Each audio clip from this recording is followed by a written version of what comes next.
Welcome back after the morning tea break. We're welcome here within Kiri. Welcome back again. Is this your last appearance in front of us, or will you be here next week? It'll be here next week. Okay. Except me personally. Okay, well, I'll try not to get teary-eyed until next week. But welcome back, and we'll hand it over to you. There's obviously been some minutes being passed around about what you can and can't talk to. So we'll trust you that you've understood that, and we'll keep to those matters. So I'll hand it over to you. Thank you very much. We are here today with Ian Bremer, Barbara Sauter, Melanie Miller, Roger Coleman, and we brought also our expert, Fred Terry, whom you know already. Thank you very much for allowing us to come back to 15D, where we ran out of time for the flooding issue, because you have asked so many questions. And allowed the staff to take some time as well. It was a very busy day, so we appreciated your cooperation in that. And I'm not going to be over here. We went right through and a little bit past our allocated area on. So. Okay, well, thank you for this opportunity. I'll hand it over to again. Share the presentation. Yes, please. We were lucky that now eventually we got the LiDAR update flood maps, which we are going to show to you today.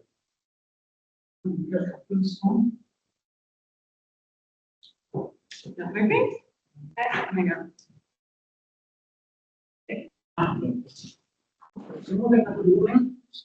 Thank you for letting us talk about the updated Waipapa Kiri flood modeling and mitigation today. I will show a series of slides provided by the NRC Kiri Waipapa working group on updated NRC flood modeling maps based on the recent LiDAR data and the impact of the proposed K3L flood retention dam, which is about 2.5 kilometers upstream from Waipapa to the west of State Highway 10. Yeah. NRC is undertaking further work to ensure confidence in the recent flood model results before they are finalized. NRC is also drafting a business case for flood risk reduction options, the K3A dam, a spillway, and others, aiming to inform the LTP by August 2026. Slide 1 shows the updated 5-river catchment flood model for Waipapa in the center and Kiri on the right, based on the 100-year plus climate change flooding assumptions. The maximum depth varies from 0.1 meters in pale blue to about 9 meters or 10 meters in the darker blue. The flooding around Waipapa commercial area. Slide 2 shows the maximum flood depth. Yeah, no. Okay, this one. Slide 2, this is slide 2. Shows the maximum flood depth in the 100-year plus climate change scenario in and around Waipapa commercial area. State Highway 10 and on both sides of Waipapa Road. We would like to highlight 2 areas in slide 2. Number 1 is the existing flooding in Waipapa commercial industrial area. The NRC Rivers Group has reported that site drainage in Waipapa is currently inadequate, even during modest rainfall events. The consents granted for Waipapa commercial area have exacerbated flood hazards and created new flood paths due to extensive and permeable surface the large buildings and the large car park areas, raised building platforms, and inadequate stormwater management. Secondly, the flooding on State Highway 10, main access road to the north. State Highway 10 is the major access route for communities further north. A rainfall of 250 to 300 millimeter over 24 hours has the potential to close State Highway 10 completely, closing the road access further north. In comparison, slide 3 shows the impact of the K3A dam in the event of a 100-year plus climate change flooding. The orange shading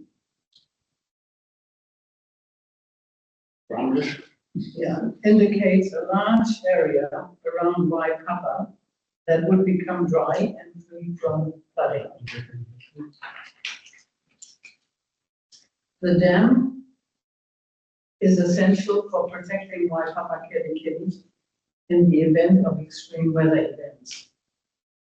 The dam will also allow further commercial and residential development in Waipapa.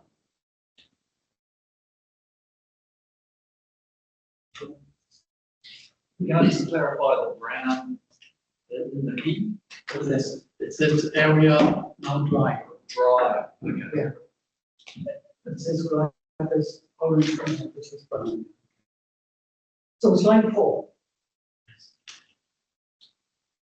Slide 4 shows the maximum flood depths on KFO property. Yeah. The south side of Waipapa Road.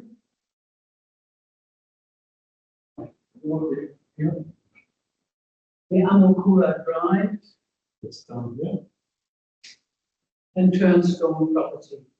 It's down here. Slide 4 indicates that at least 50% of the KFO property is currently free from floods, visible as green pasture. Not really green. Yes, a reserve, so this wetlands and so on. This is the rainbow flow. KFO's flood mitigation plan with a wide spillway, this is here, intends to concentrate the volume and reduce the speed of the stormwater flow, creating additional benefits such as large public spaces, green spaces across the land, and essential new road connections between Kirikiri Village and State Highway 10, Waipapa, the village to Waipapa. Slide 5. Slide 5 indicates that the K3A dam would remove flooding from the majority of KFO land in the 100-year plus climate change flood areas. Thus, KFO would be expected to contribute substantially to funding the dam if the KFO land is zoned for development. However, KFO will probably not contribute much to the cost of the dam if the land remains as relatively undeveloped, low-value pasture. The KFO site is essential for Kirikiri's future growth and connectivity. It is the only area able to provide large amounts of affordable housing types that match market demand due to its comparatively low-value pasture land, economies of scale, etc. Under the RMA Section 32 and 32A, the KFO development is the most appropriate, efficient, and effective option, also taking account of alternatives and the risks of acting or not acting, according to Section 2C. We consider it necessary to provide KFO with a rezone basis to plan and develop a huge property to help address Kerikeri's notable problems and shortcomings, which we have described in other hearings. It is appropriate to approve the rezoning request. Slide 4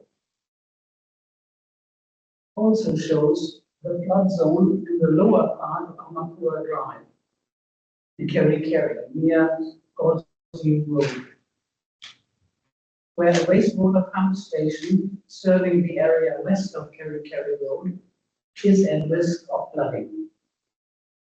NRC has noted past incidents of overflow during heavy rainfall, indicating the need for protection works for the pump station.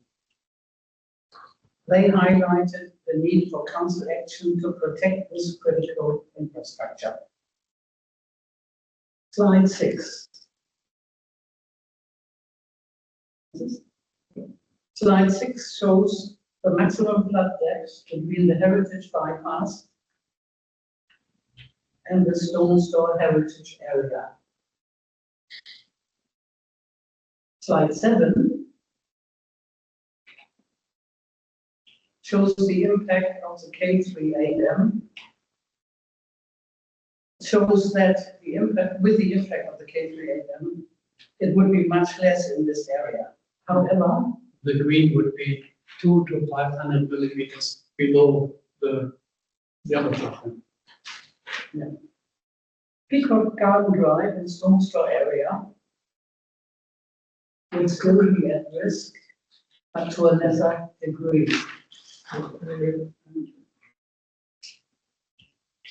The proposed changes and essential flood mitigation steps we would hope to see. Flood protection infrastructure. Major flood protection infrastructure such as the K2A is urgently required upstream from State Highway 10 on the west side of State Highway 10 to address the underlying flood problems affecting the Waipapa commercial area and downstream areas of Kerikeri. A few more words about Waipapa. The NRC Rivers Group highlighted ongoing issues with local drainage and stormwater systems, particularly in the Waipapa industrial area, and the need for significant upgrades to address both current and future flood risks. For example, the undercapacity of culverts in Waipapa under State Highway 10 needs to be addressed urgently. A moratorium for further FNDC resource consents and building consents for buildings and impermeable surfaces in flood hazard areas in Waipapa and Kerikeri should be imposed until practical improvements are implemented in stormwater management infrastructure in Waipapa and Kerikeri, and the implementation of major upstream flood prevention infrastructure such as a K3AM. We think improved requirements for stormwater management in the PDP are necessary. Given the existing stormwater management deficiencies, even during moderate rainfall, as well as the flood risk from extreme weather events, which are increasing due to climate change, we consider that the PDP needs to specify improved requirements for stormwater management. Regarding requirements for engineering assessment in the PDP, the FNDC district plan review noted that it is inappropriate to focus on flood hazards alone. Potentially every site in the district would have some natural hazard. This would support a clear direction in the plan that every application needs an engineering assessment. Note 4 in the PDP subdivision chapter requires an engineering report, but only for subdivision sites that are potentially affected by natural hazards. Quote, any application for a resource consent in relation to a site that is potentially affected by natural hazards must be accompanied by a report prepared by a suitably qualified and experienced engineer that addresses the matters identified in the relevant objectives, policies, performance standards, and matters of control or discretion, including an assessment of whether the site includes an area of land susceptible to instability. Unquote. This provision is not sufficient for the reasons noted in FNDC district plan review. An engineering assessment should be required for every application for subdivision, land use or development, except rural production subdivision, where land will continue to be used for rural purposes, because planning consultants who prepare application documents sometimes do not notice all relevant hazards. In our written statement, we provide examples and photos. Mr. Fred Terry kindly authorized us to lend you his booklet, Northland's Devastating Challenge of 2007, with numerous before and after photos of the whole region. Kindly return the booklet to us at hearing 17. Thank you very much. Are you happy for us to ask questions as we go? Of course. Yeah, thank you. My question is around the comment you made about KFO contributing financially to the land. How do you put that into the district plan as a requirement? You know, if this land was rezoned, you're saying that KFO have to then You are aware that the council has recently decided to introduce development contribution issues from 28th of May, I think. So that would be the obvious instrument. That piece of land is the main beneficiary. Besides, I mean, all the planning and households as well, but that's the largest area. So, I mean, if it was rezoned, you wouldn't want subdivision and development to happen until the dam is on. So how do you stop them from developing the land? Well, the developer would obviously, and that's what we expect also from the rezoning permission, it should be made conditional that no building will take place in areas that are as long as they are not grown. Right. So you have seen on the map there are big areas. If you go back to the other. There are big areas which are not flood prone already now, so they could be developed. We do those ones. And then when they have done their spillway, the area might be bigger than again. Yeah. Yeah. Right. Yeah, that. Right. So this area and this area can be built on already. This area along the spillway, which will happen here, would come later once the dam would be there. However, unfortunately, we don't have any picture which would show the effect of the K3A dam together with their spillway. But that was not created because of the communication between KFO and sponsors. It's actually the previous slide which shows the current situation. It might be used for the previous slide. That's the one. So this is the green pasture areas are the areas that do not flood. Yeah. So already there is the whole area of KFO is almost 200 hectares. So it's quite clear that there's a very large area on the eastern side that could be developed now because it's not had flood risk now. And that's according to the NRC latest data. And our argument is, if the whole land doesn't get rezoned, they will never do anything because it won't be feasible. Because they will have to invest heavily in the infrastructure, with roading and passes to Well, I guess that's the next question. I heard a lot about that in the hearing. And indeed was how they enter those. But it's a land that they bridge across, the top there or just come through the golf course. Those, Yeah, that You would could be, have- that would be done here. The simplest way would probably be a causeway coming through from White Upper Road, because they own the land that goes right up to Yes. White Upper Road. There's an additional section on the north side of the river. And the other option would be to have a causeway going out to State Highway 10, where there's to the south, where there's the lower floodwaters. So there are two options that are available now. Obviously, the route through the golf course depends entirely on permission from golf course club members. It will be very conditional. The council has in the special plan agreement, made a list of 7 or 8 conditions that need to be fulfilled. The rezoning is just one of them. And we think if it is rezoned with the restriction that resource consent and building consents would be depending on probably flood safe areas, then the council and the houses and nobody would be at risk. But there would be a huge opportunity and unique opportunity to use that land. and then have the other condition about the development contributions paying Yeah, for the, so yes, to unlock the rest of yes.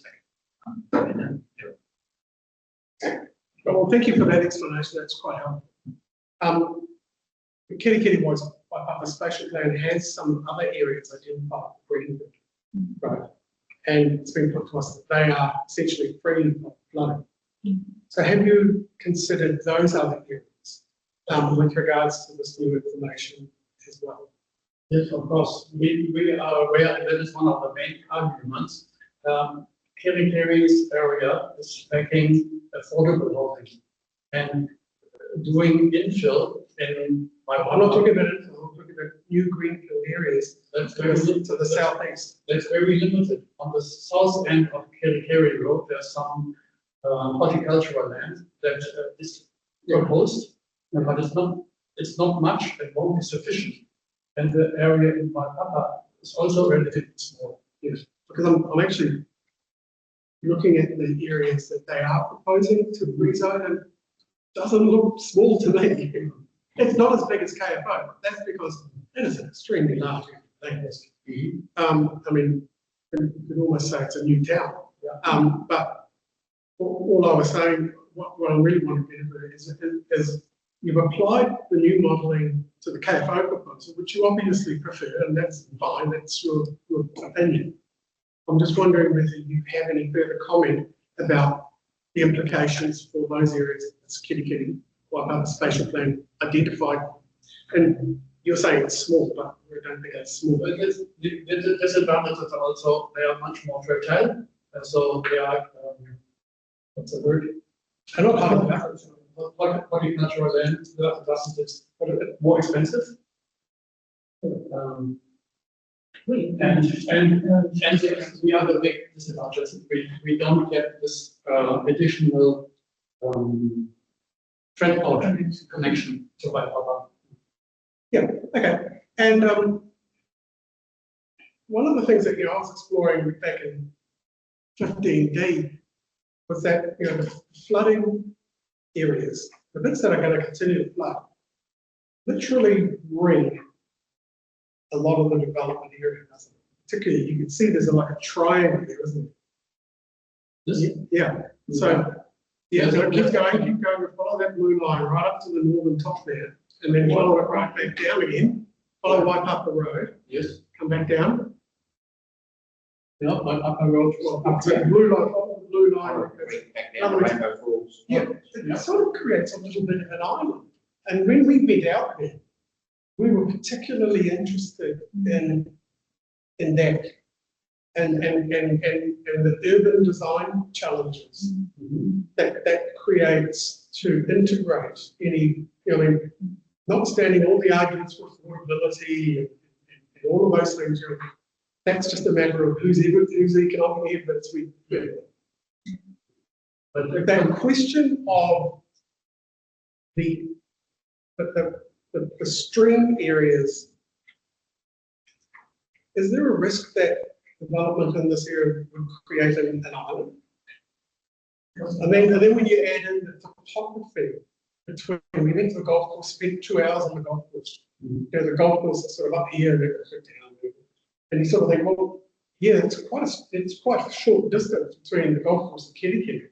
But then you go, well, there's a big river in the middle, and there's very, so, and I think one of the things that struck us when we did our site visit was, is there a risk of an island being created here that's not integrated from an urban design sense? And that's a natural response to the flooding realities of the land. I think you'll find that the whole of Kerikeri really, I mean, the whole Kerikeri Waipapa area, it's divided by rivers and streams. So what we have in fact is actually a whole series of fingers and islands and many, many cul-de-sacs. I think I mentioned this before. It's really one large cul-de-sac. And you can access that bit of land or triangle from Waipapa Road. So you come in, and until the other two platforms are built. It's funny, because I sort of looked at it as there's a bunch of cul-de-sacs because it's been reasonably bad traffic planning. There you go. Okay. But I take your point. Yeah. So it would be a cul-de-sac initially, but like the road to the left, to that side, you know, they're also cul-de-sacs. Everything, almost all the roads around Kerikeri and Waipapa end up in the cul-de-sac. That's how it is. And I think the key issue for us, coming back to the Greenfield area, because the KFO site is pasture land and low value pasture land that has to be improved, the land price is low compared to other parts. And Kerikeri itself, like the Greenfield areas that you were talking about, Chairman, that it's between Hall Road and Maranui Road, access road, the greenfield sites that were included in the spatial plan, those are already much more expensive than because of their proximity to the CBD of Kerikeri rather than Waipapa. Because of that, they're already much more expensive. It's going to be much more difficult to get a reasonable amount of affordable housing anywhere in Kerikeri now, because the land prices are ridiculously high. This is, and that's why my question was really about the flooding issue as it relates to the area identified in the spatial plan for urban expansion. So I suppose what I'm trying to ask is that that land still stays free of flooding. There are some flood areas in that area south of the CBD. But that I've got that with me. You can send you a map. that round sort of Mills Lane and Yes, industrial area. Mill Lane, but also some streams that come across. Yes, well, point out some of the other streams that cross the southern around Hall Road area and just below Maranui. There's a stream there that floods going up in a northeasterly direction. Sure. Can you put that out on the flooding map? So actually, with this one, if you are talking about islands, Right, can you identify Hall Road and say Mill Lane? You want to Can change you it? go to the second last one? Take him to last. It doesn't go. We don't have the NRC didn't give the detail on that. Yeah, that's those stores, so it's actually further down. Yes. No, it's actually over here now. It's off. This is the Barora stream, so that also floods. Goes all the way down, so it's actually We can send you on that. I think that's one of the easiest things. It's not on this. Yeah, That's really a key to it.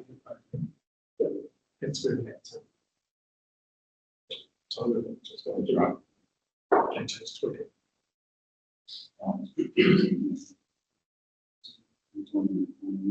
Yeah, I'm just trying.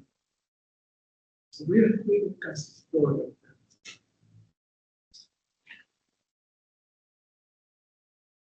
So when did you say Hall Road? Hall Road. That would be done here. Oh, I mean, is there a map that you have that shows Hall Road,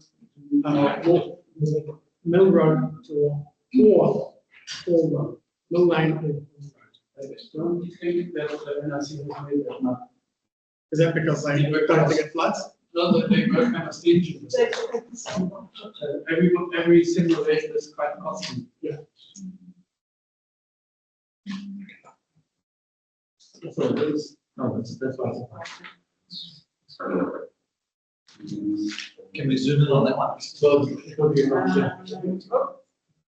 Yep, there has to be that. I see. Yeah, it will be around here. I also can see, you can see the blue, the deep blue line in that existing stream and waterfall as well. It's a last green.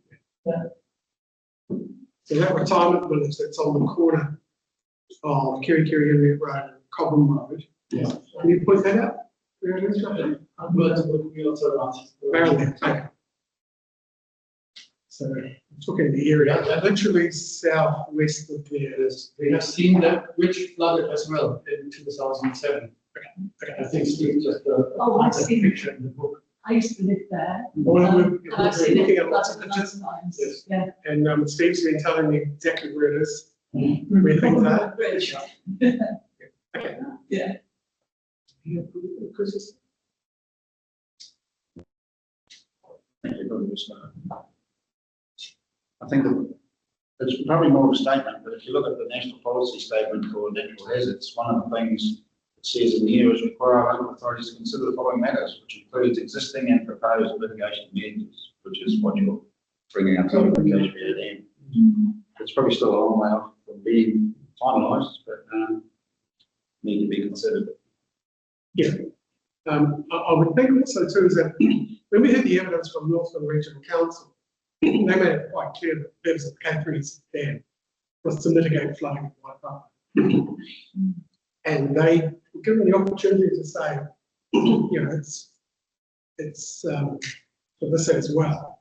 They declined, I think, to do so. But it's your evidence that the K3 dam would also provide better flood mitigation for California, correct? Mary is a member of the NRC flooding group. Maybe you want to say some words about the KSV dam? So, it was a little unfortunate that we were made a short presentation on the 6th of October on flooding, which is one of my experience for years. And unfortunately, the analysis of the LiDAR wasn't presented to the group by NRC. The analysis of it was not done until the 9th.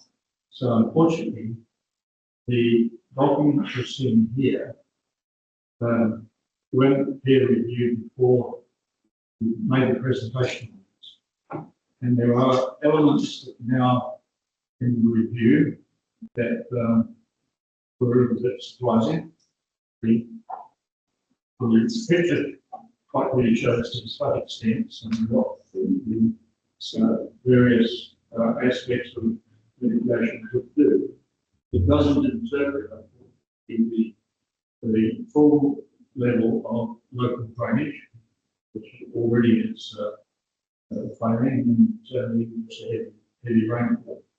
So there's roads within the Waipapa business sector, which are substantially underwater with a minor 80mm rain over a 12-hour period. So the interpretation of this, the mapping was done.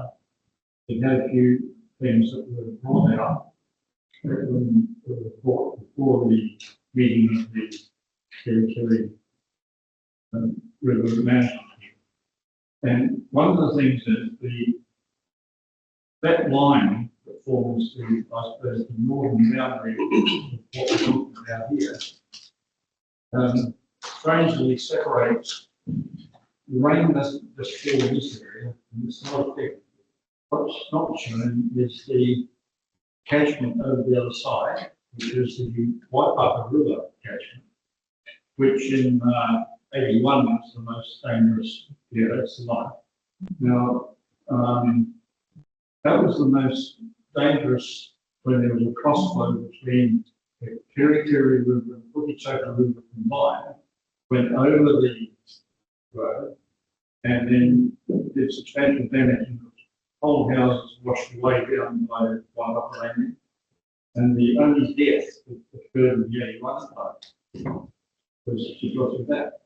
So it's, even though the LiDAR is done for the whole region, it only somehow didn't get covered off this period here. I was going to present a mitigation, the next one, I think it's under 17, which deals with the infrastructure, the impact of infrastructure, which is across the board, which is really to do with the other subject that I'm really involved in, which is wastewater and water supply to the existing area, which has some major issues in which would not support the spatial plan initiative going forward for another 10 years, unless there's something really magical happening. So we want to know about the flood potential in this area. There's no doubt the KP Dam has a substantial influence on the flood areas. What is also of interest is the original KP Dam design and costings, including a Velma discharge from that dam that would support a water supply pipe down to the Waipapa area. So that was another thing. When the council was approached about looking at this, they were interested, but no benefit support at the time. But you see, this is taken. So, well, I've been working on it since 2012, and the work that was done in relation to flood mitigation was extensive, because all the options in the engineering wise options, how to deal with flood and how to deal with velocity. And all these issues were studied there. And there was huge amounts of consultancy engagement by the regional council to cover these various issues. And the flood spread that went over the various lands associated alongside where the very fresh proposal is. That was being unworkable because the eventual ground, contour ground, that meant that there was about 27, I think, houses already established in the lower level of the flow, receiving flow, would have been right there. So that was research and the land holding that we're going to spread the flood over. The farmer that owned the property, it was going to be about a 200-metre wide excavation, quite shallow. But it was a design flood path to take that surface water. The farmer demanded and the process that the bridge can put on that over here, so he would have maintained 100% access in two parts of his farm. That would, anyway, the cost of that sort of infrastructure. And there was even at the time, there was a special rate charged by the regional council to facilitate the original design of this. Then latterly got withdrawn because of the other problems that were associated with it. One of the areas that was concern, this Rainbow Falls Road. It's already shown in the original 2009 LiDAR. It's shaded in light blue, just like that. And somehow or other, there is a retirement village set in that land, above the Rainbow Falls. Yeah, so there's a major retirement village. So there has been mistakes made in relation to resource consent, building consents, putting this infrastructure. And that is also true of Whitehaven Drive. So in the earlier period, one of the things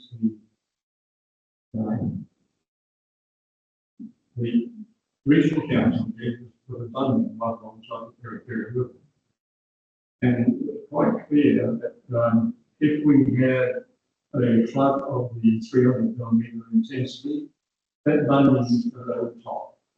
So there's going to be flooding for the properties along Whitehaven Drive. So all this various investigations led to the only option is that we need to contain the water in relation to the open dimension dam.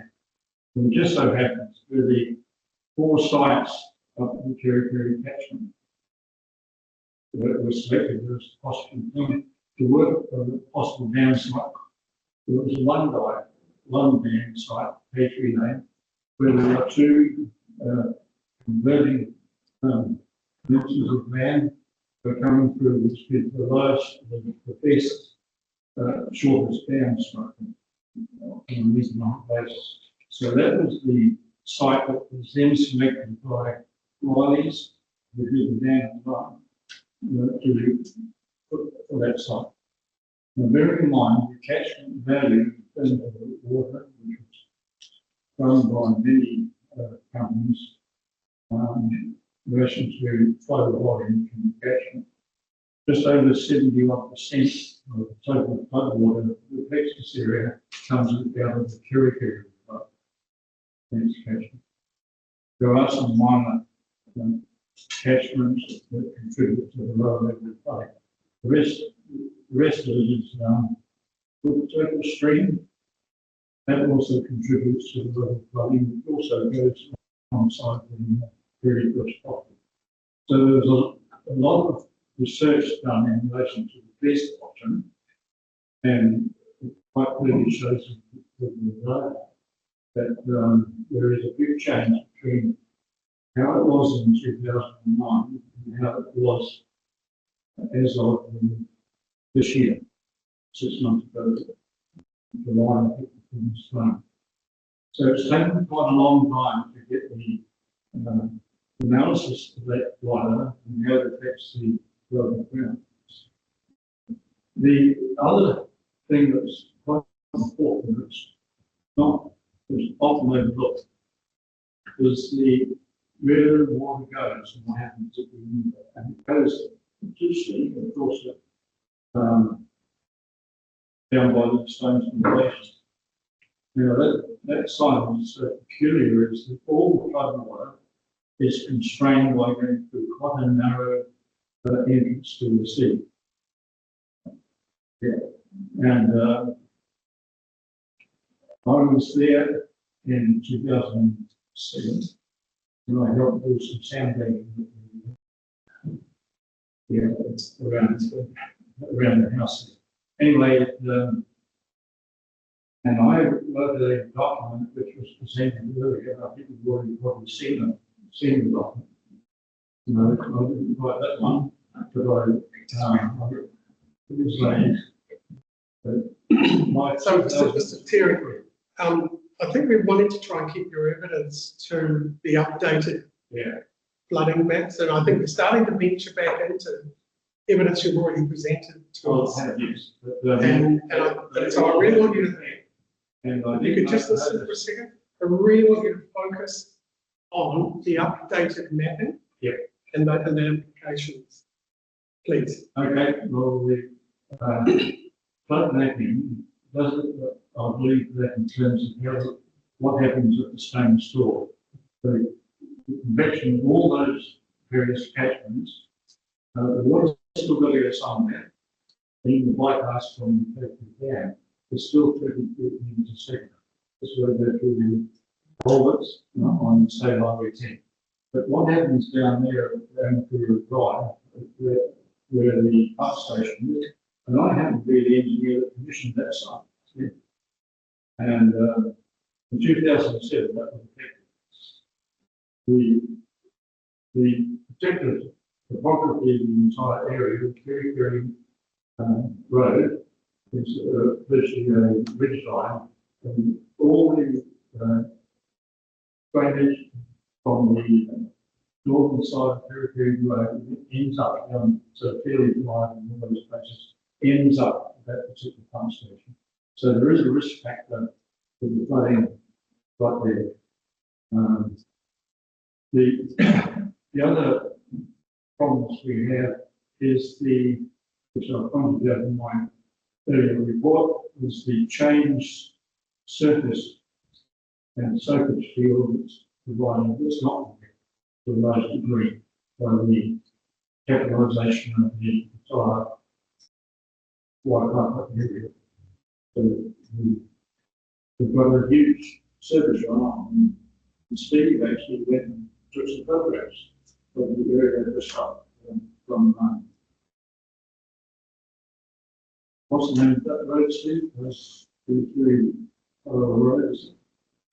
Kahikatai, Yeah, where the flood water was 1.2 metres deep in the council road. So there's a lot of things about local council road which has now changed because of the difference between LIDA and the council's ability to issue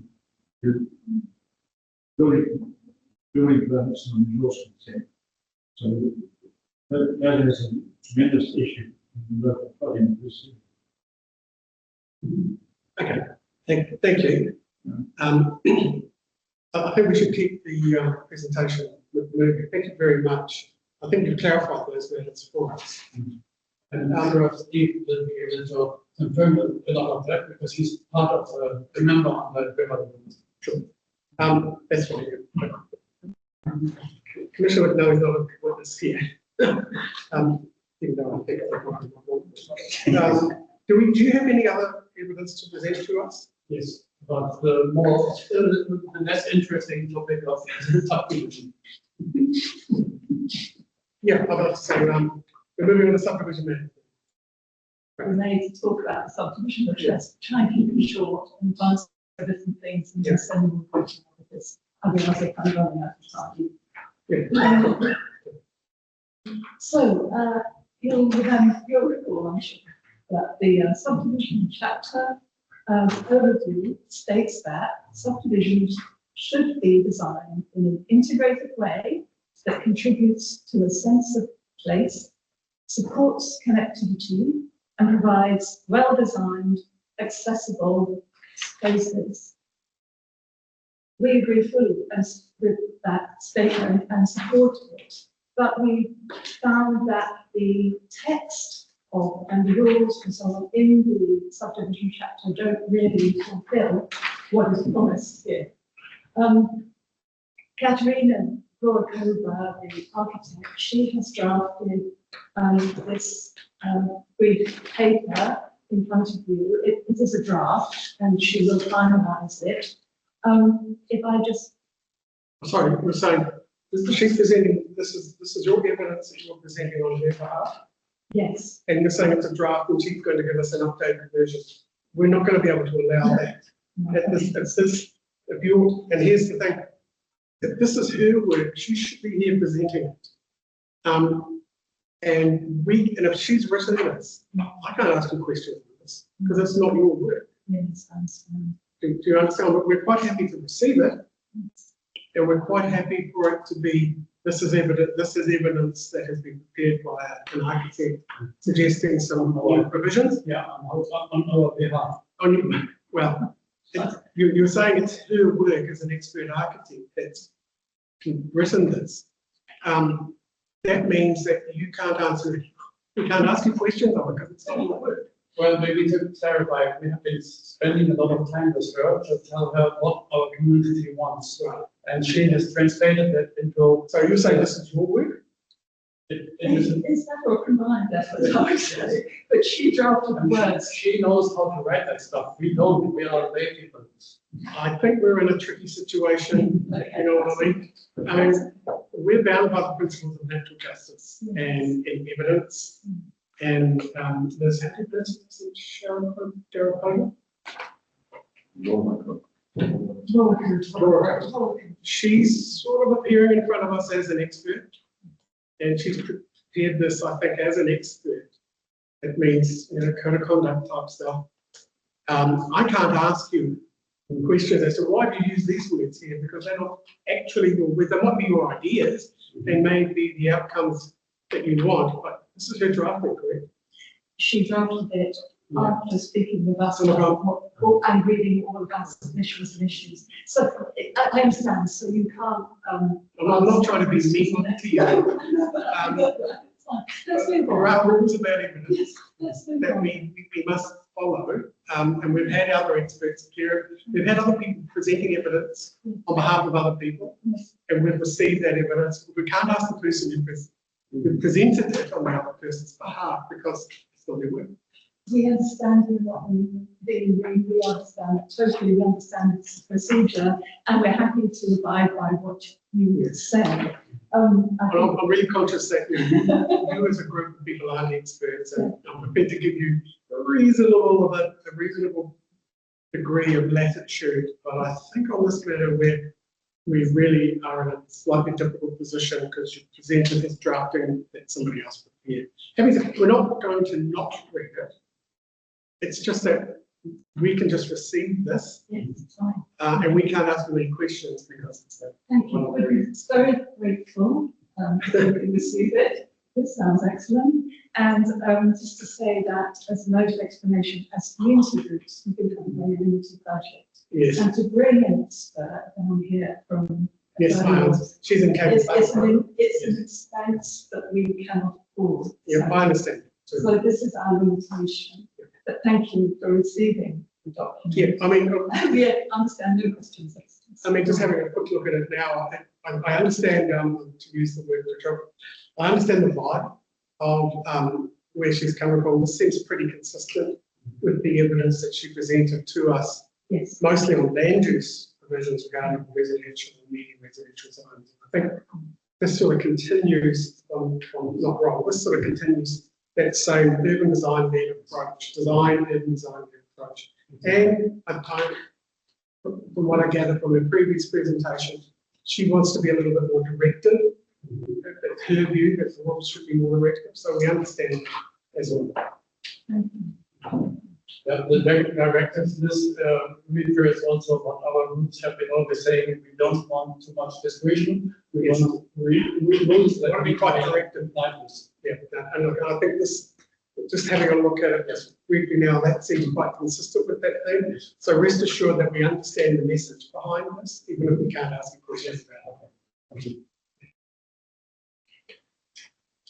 And I just want to say some of our comments on that particular topic, or is that also something? Well, if you've got your own views about some subdivision provisions, Yeah. we can hear those.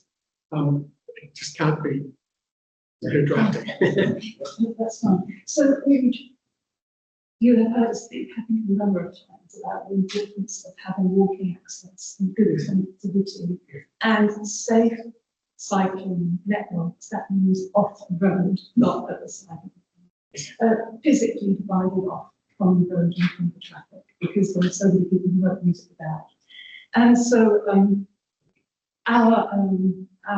what we seek, and we've sought a number of times in our submission, is to have much better provisions for connectivity within the subdivision chapter, as well as the other chapters, and also making sure that when you have a cul-de-sac or dead end or a new development, that is able to provide for future links so that the networks can be created in future, rather than just ending obviously temporarily it has to be a dead end, but it needs to bear in mind the bigger picture of providing for networks of connectivity for walking, cycling in the future.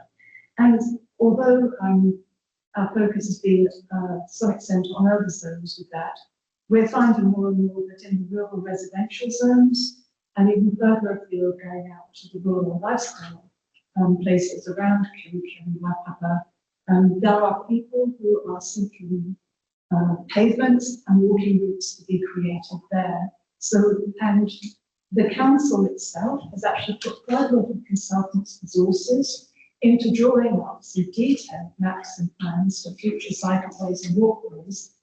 And yet, and so they exist online, but we see no link between the resources we know and the plans that are being prepared and have been prepared with the community, and what's actually stated in the requirements for developers to really make provision for those kinds of connections when they plan their subdivisions.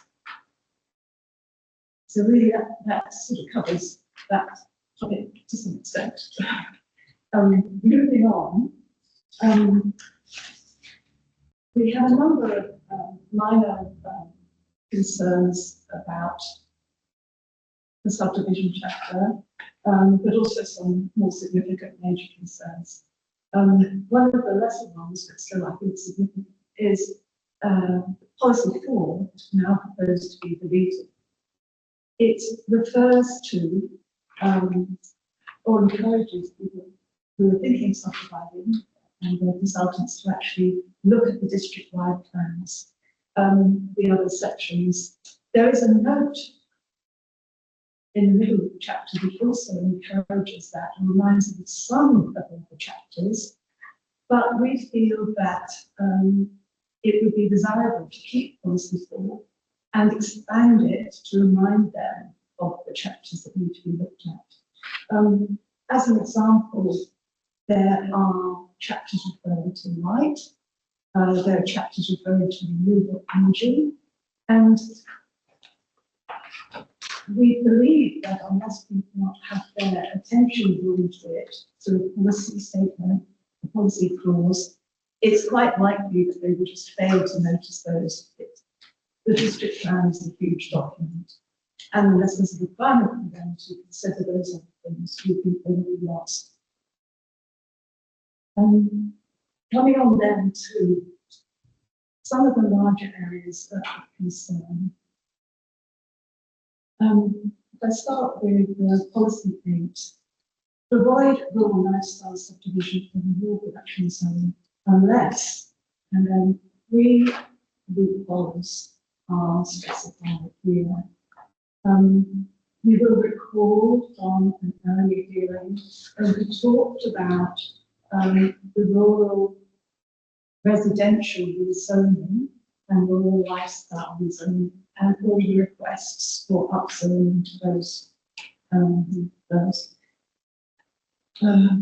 The PDP section 42 report actually did quite clearly say that the existing PDP rural capacity already exceeds the expected demand by more than 2.3 times.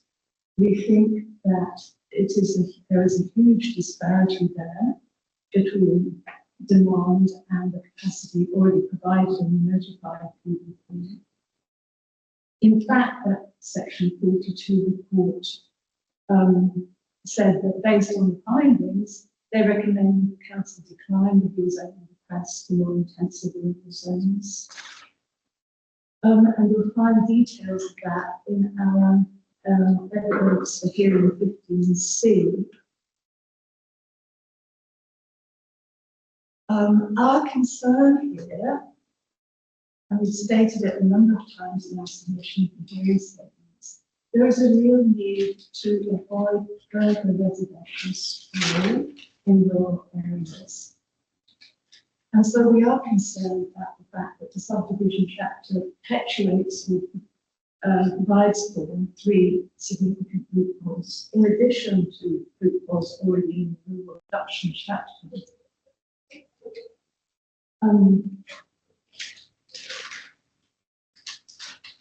Maybe I'll move on to talk about the environmental benefits, provision in particular.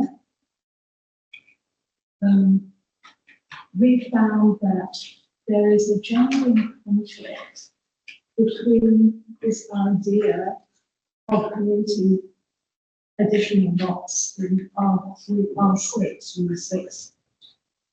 Creating additional lots right next to areas that have significant indigenous vegetation or other habitat, or significant indigenous habitat.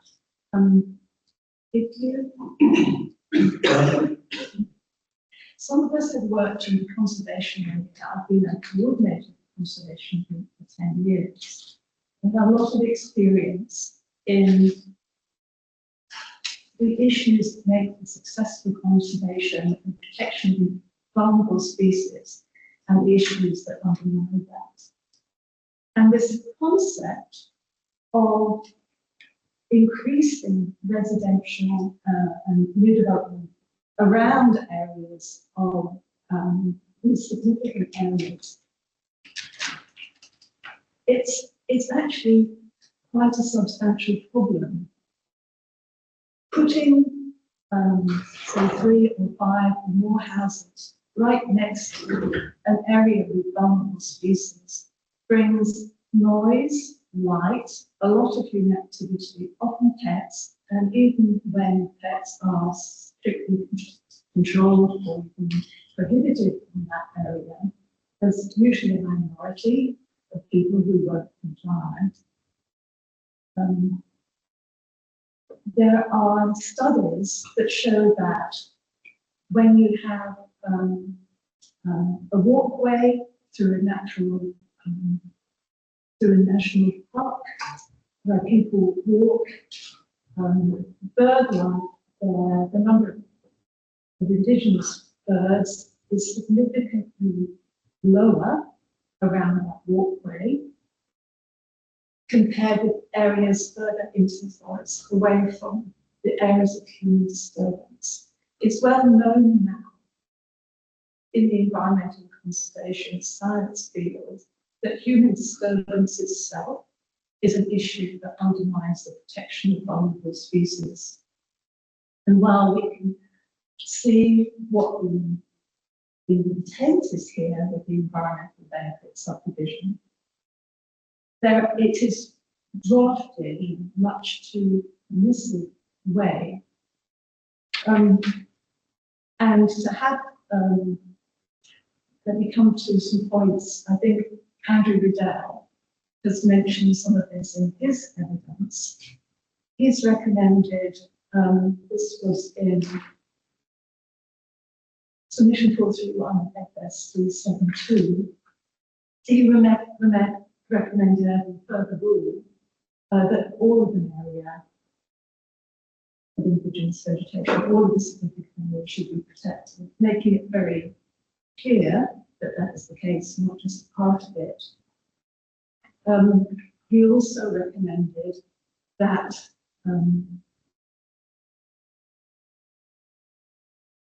more details needed to be provided on the content and objectives of the ecological management plan for that area, how it will be monitored, and we would say how it would be enforced. He mentioned that in his experience, the list given in the draft rule is very incomplete, and there are important omissions that include no explicit requirement for the plan objectives, no explicit requirement for monitoring and reporting against those objectives, no requirement to show how the necessary actions will be funded, no provision for how an ecological plan may be amended. So he actually recommends to add further matters and objectives, monitoring, reporting, and those topics I've just mentioned. He also felt that all proposed new lots around this area should identify a building site located at least 20 metres from the protected feature. Whereas I would say, as someone who's got more than 10 years practical experience in the field of coordinating conservation activities, particularly for vulnerable, at-risk native species, I would say it probably needs to be at least 300 metre distance and preferably further. But clustering houses around an area of at-risk vulnerable species is exactly the thing that you don't want to do if you actually want to preserve those species in the longer term. Moving on then to the management plan subdivision.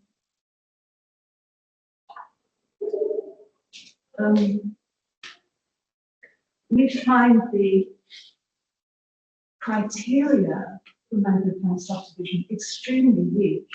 They are in the notified PDP Appendix 3 stuck in the end right at the back, and don't seem to have been updated significantly. When you look at them, and I ask you to do so later, that's Appendix 3 in the notified PDP.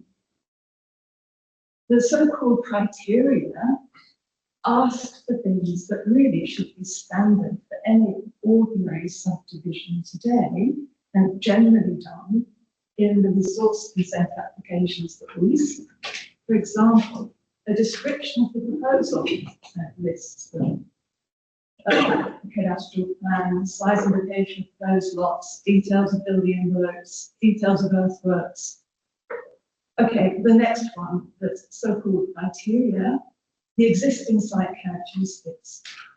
That talks about the shape, location, geotechnical aspects, stormwater channels, overland flows, soil types.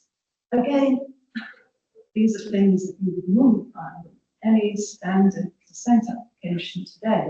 You really don't understand how these could be described as criteria for something that's supposed to be superior subdivision. Then, okay, it comes on to proposed management measures. And there's some things that make a bit more sense, and finally a draft management plan.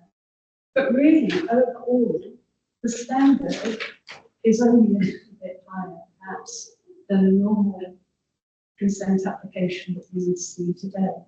We would find it completely unsatisfactory for the bonuses that are being offered in the management plan subdivision. And particularly things like going down to as low as half a hectare in the rural lifestyle zone. I mean, why? This is too intense. We already know that the oversupply of rural residential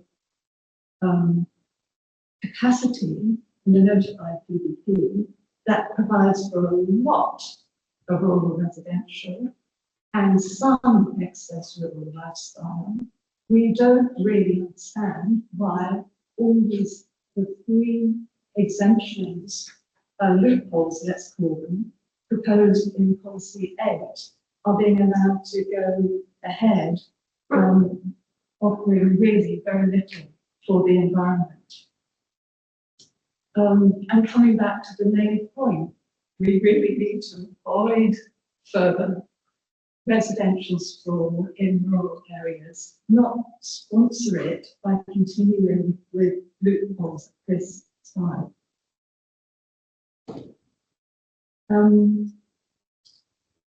If we continue to allow rural properties, farming properties, to be fragmented, we will end up with a situation, Bruce would like to look ahead, in the long term, where we have very few viable farming properties left. We see so many cases where there's a bit nibble here and a bit there, and another bit there and a bit there. And so many properties have just been chomped down, bite by bite, This kind of fragmentation is the opposite of what should be happening. Farms will not be economically viable in the future. And under the RMA, as we all know, we are supposed to be protecting the life supporting capacity of the soil, of our finite natural resources in particular. There was one additional problem related to that, which I'm finding is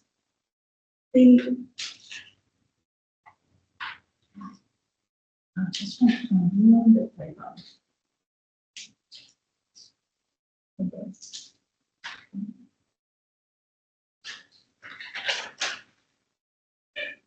Okay, the subdivision chapter and the officer's recommended amendments related ones to the rural production chapter. They refer numerous times to just protecting highly productive land. And we understand completely that the current version of the HPL refers to that. But there remains a big problem, and we don't know how to deal with it. There remains a big problem that the HPL, if you say class LEC 1, 2, and 3 in this district, only accounts for about less than 9% of the total land area in the district. And FNDC was only 700 years ago that much of that has already been subdivided. Then LEC 2, a lot of it has gone. So referring constantly to protecting highly productive land, whether it's defined as LEC 1, 2, and 3 at present, or in future just LEC 1 and 2, you're protecting less than 5% of the land district. What are we are kidding ourselves if we think this is really going to protect the future productive capacity in the district.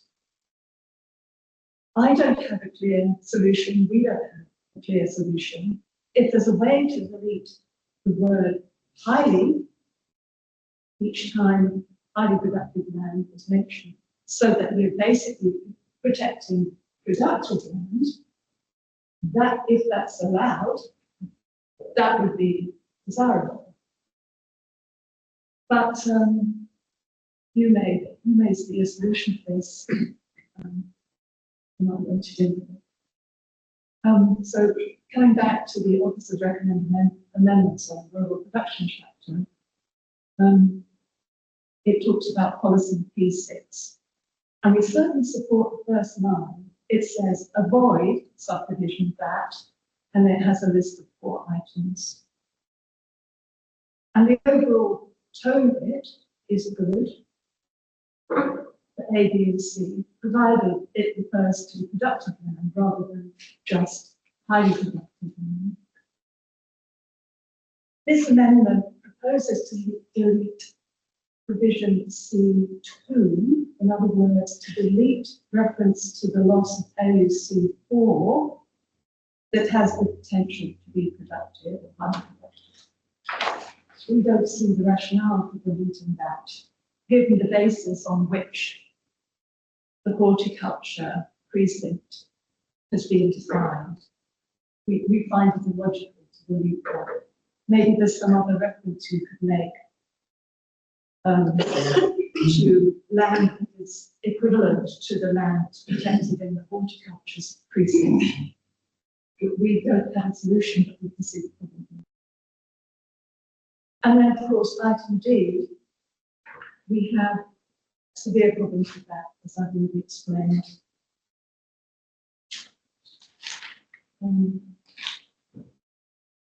Coming back to the management plan subdivision, we actually carried out a review of that, and we found that the current wording definitely duplicates standard subdivision matters. There's no link to design-led planning. Public access, active transport, low impact design are not mentioned. site, despite being really quite central to some parts of the spatial plan and mentioned to some extent in the PDP objectives. There are no thresholds or triggers for property occupation or non-compliance. So this really leaves the pathway open to large developments without sufficient oversight. So we also have some general improvements, which would include a clearer purpose statement, mandatory design statement, and site connectivity plan. And we would like requirements for low impact design and water sensitive design, ecological restoration, and things like that. I'm sorry that we're short of time, I'm sure. There were just a couple of. Just before you go off that start, Yes. sorry, can you just remind me where that, you were I'm talking about sorry. management plans for like, Management plan subdivision. That's Which is, I'm sorry, sometimes I speak too fast. so that's the connectivity stuff. Rule 7, sub SEB R7, management plan subdivision. And you wanted to put in the connectivity and low impact design, and whatever you were just mentioning, have you got that written down? We have got it written down, actually, you can send that to you. Yes. It relates particularly to the document I was referring to, I'm sorry, I'll jump back and forth there. The notified PDP contains appendix 3 criteria for management plan subdivision. Yep. It relates to that, which is related to rule SB R7. Okay, yeah, I thought that was fascinating. There was just sort of some of those words that you were mentioning seem to be a little bit off topic, but I might be wrong. Can you maybe just repeat once?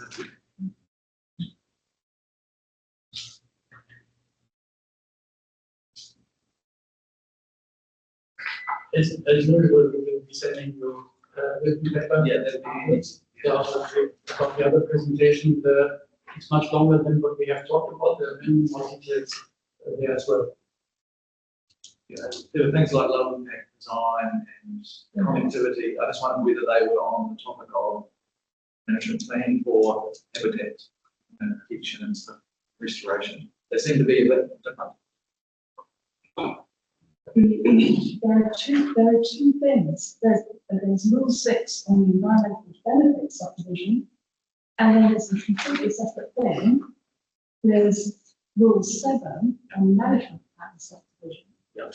And management plan subdivision is supposed to provide a superior form of subdivision and development planning. But, I'm sorry, I haven't been particularly clear. In the criteria for that are listed in the notified PDP appendix 3, and they are really quite standard provisions and requests for information, not what we would call aspects you expect in a superior form of subdivision that is planned. Right. And your suggestions, are they based on other district plan versions from other? Well, I can give you an example of the management plan subdivision. You would expect it to provide for a high level of protection of natural features that are there, Yep. but also to provide for things like energy efficiency and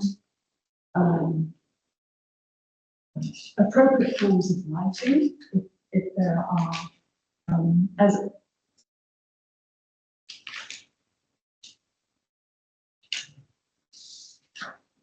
in our previous, I'm sorry, I'm lost the words.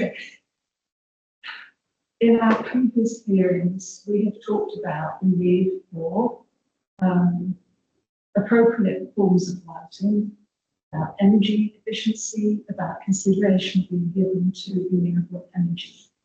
These are all things that are actually raised to some extent inadequately, but to some extent in the operative district plan. But there's very little in the PDP. There are also things like amenity values, landscape, things that you would expect to be at a high level in something called the management plan subdivision. If you read Rule 7, it's just saying you can have a management plan and you can have smaller lot sizes.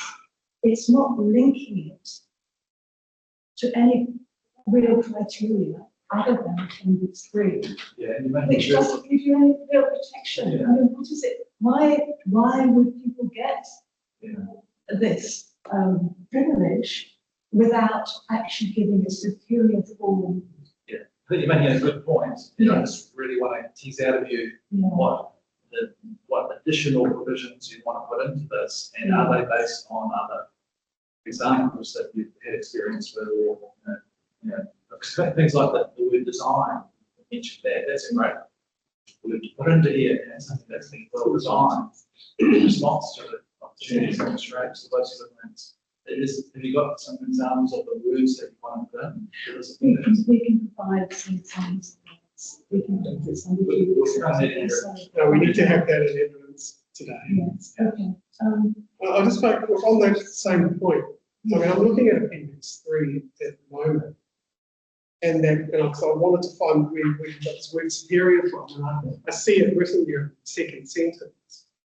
But then it haven't said that. It goes on to say management plans allow subdivision development where the location, form, and scale of the proposal complement sustainable management, which I assume is support. Consistent with the protection of natural character, landscape, amenity, heritage, and cultural values. So those things are there. Yes. In that purpose statement. And I'm assuming, well, I think council officers can have regard to that.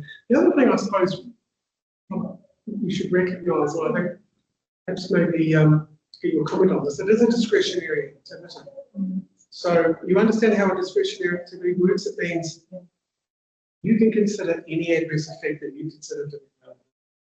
You're not bound by Appendix 3. Appendix 3 is a guide. But having said that, Appendix 3, I think, says natural characters, landscape, and heritage. Are those the sorts of things you're wanting to embrace, or do you want it to have some really directive provisions about design standards? No, yeah, are you wanting that criteria to take that statement in the front, and then have like another little heading in there that says that refers to design, low hydraulic neutrality, low impact energy. Is that what you're asking for? Absolutely. Okay. It's the general statement. What I would say is that Appendix 3 recognises those outcomes. But I think your evidence is saying it should specifically set them out as criteria for the management. Thank you. You summarised it beautifully. And I'm sorry, I thought I'd just help you get there. It would be most helpful if the general introduction could be turned into a list of very specific criteria or a checklist that so that it's much clearer to people, the planners in particular, what superior outcomes are actually expecting. Is it just one or two of these, or is it all of the ones that we can achieve in this location?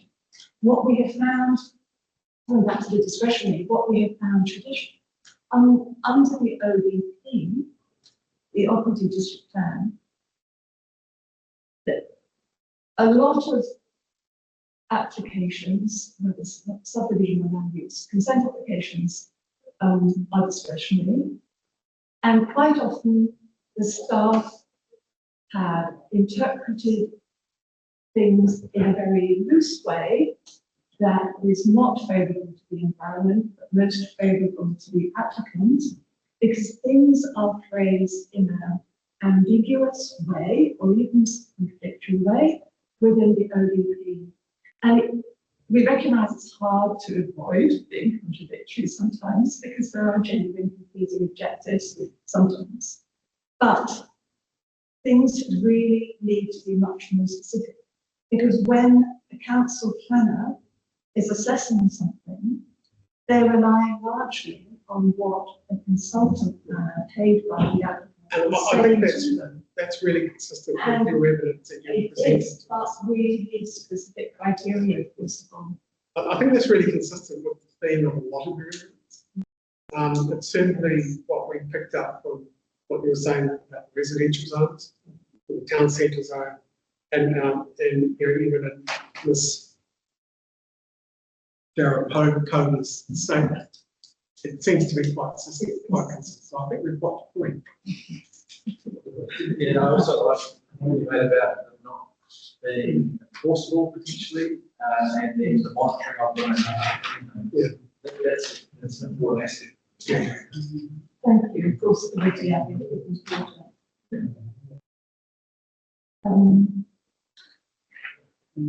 If we have any time left, and we probably wanted to go to lunch, I can probably do the problem.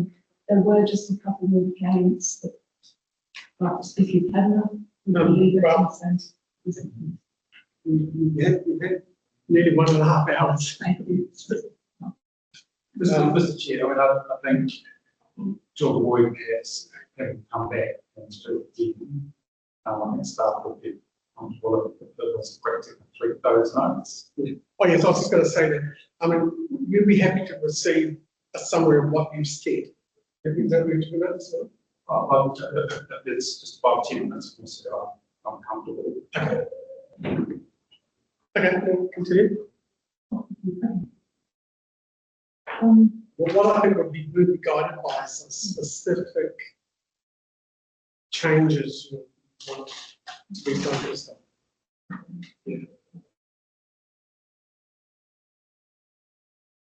Because I think we've got the overall vibe. So we've got the overall impression of where your evidence wants to go, more specific, more directive, giving clearer guidance, that sort of thing.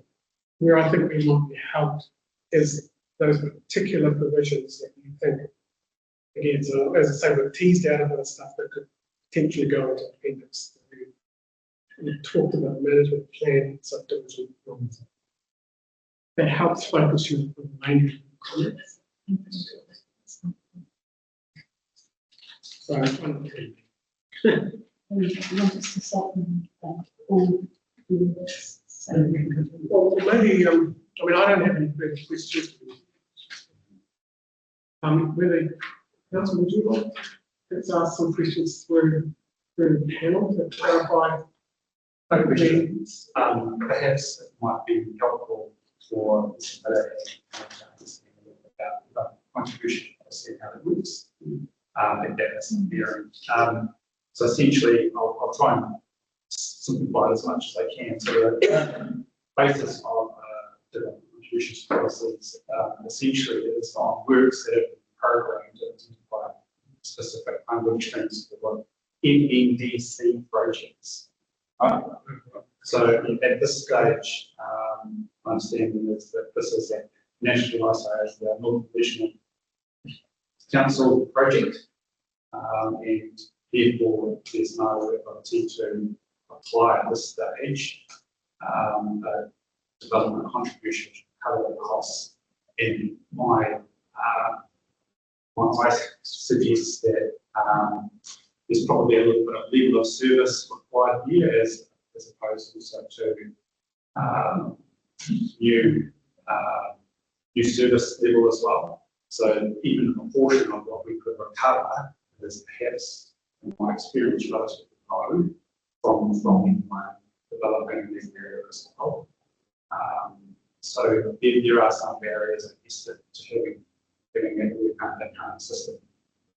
So the upshot of that is there may be limited scope to achieve any financial contributions against the Northern Regional Council project. Development contributions, I believe it's off the priority, the tax code.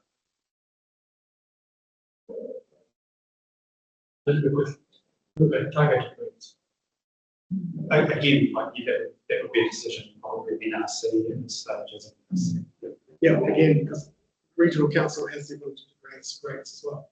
Yeah, but they also don't, require free zoning, as part of the freedom plan. Yeah, Thank you. I was going to ask that question. Probably later on. I'm glad you raised it now. I'd say the one I said, it's a help, yeah, I understand. Yeah. So it's- No, that's good to reason.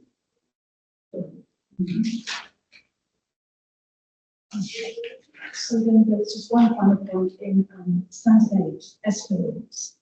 Our submissions. Sorry, what that standard 8? Standard 8, S8 on estimates. This covers subdivision to lots less than 4 hectares.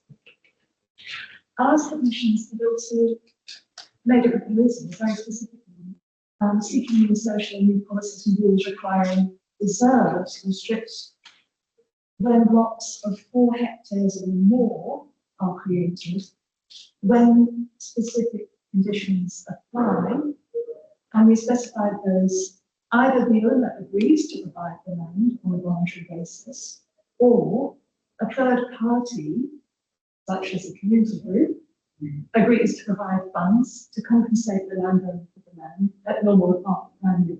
And I think, from memory in our submission, I'm pretty sure the LGA allows for this, unless it's been amended, but will be rotated in 2022. Or thirdly, the land's included in a development agreement or development contribution or similar under the RMA or LGA or other arrangement. We do think that there are possibilities for this. We think it would be quite reasonable to include the possibility of this. And I'll tell you why. It would actually be important, we believe, for getting sufficient public land turnstone property right next to the CBD. This is a once in a lifetime opportunity. It's a key piece of land that divides, that could potentially connect the CBD and Kerry Kerry with the Kerry Kerry River. We're separated at the moment. It's not easy to get access, and it's a major thing for the community. We've been calling for this for some time. When that land is developed, any allotment less than 4 hectares that adjoins that river would automatically get less for them. It will, but yes, we agree. We agree, and that's covered.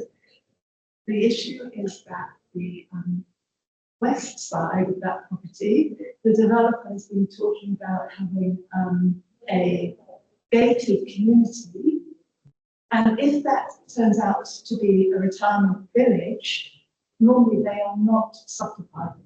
So you would have one super lot that's not subdivided, and that key area along the river would not become esplanade under the current draft subdivision rule.